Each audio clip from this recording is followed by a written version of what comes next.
We'll need to recognize there's a spiritual battle taking place here.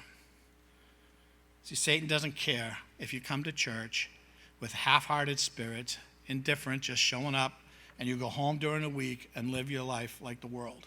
Doesn't care. He has you just where he wants you. But you turn your heart to Christ, and all the alarms go off for Satan, and he's going to start attacking. Temptations, causing doubts, lies, whatever it takes. He wants to get your eyes off Christ. And if a church, an entire church, tries to get right with God in unity and obedience and fellowship, the greater will be Satan's attacks, individually and together as a church. It's coming. I'm not bringing up Satan's attacks or the much afflictions for us to be afraid. Over and over, God promises he'll never leave us or forsake us.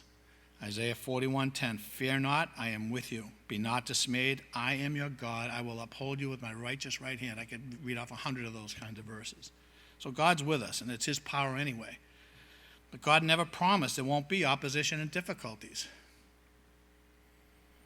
So what do we do when they come? We're going to run and hide? We're going to quit, get discouraged, and complain? No, we got to keep building.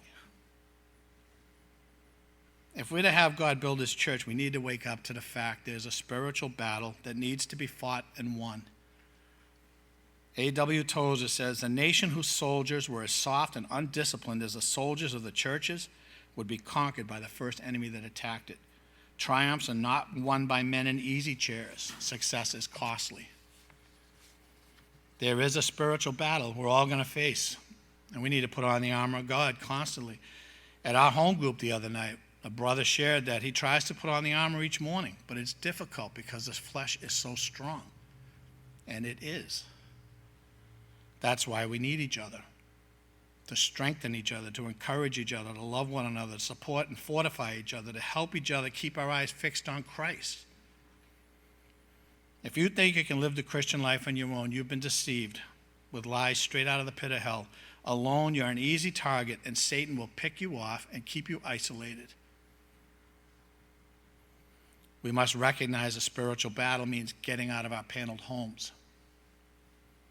It means getting you and your family to church. Yes, it's not legalism, it's commanded in Scripture. It means getting your kids to Sunday school, youth group, training up the child in the way they should go. There's a study I saw the other day, the high percentage of kids that are brought up in the church that go off to college, secular colleges, and how many of them lose their faith. Anti-Christian views, atheistic views, all burned into these kids all through their colleges, and they come back and lost their way, lost their faith. You don't start now and ground them. It's going to be tough for them. This world hates Christ and hates us because we love Christ. Men, it means being the spiritual leader of your homes, teaching your family about God, reading Scripture with your family, devotions with your family, getting them to everything you can pour of Christ into them. It won't be easy. You're going to have busy days and busy weeks. It's going to be 20 below outside in the wintertime. You're not going to feel like doing this, but that's the battle.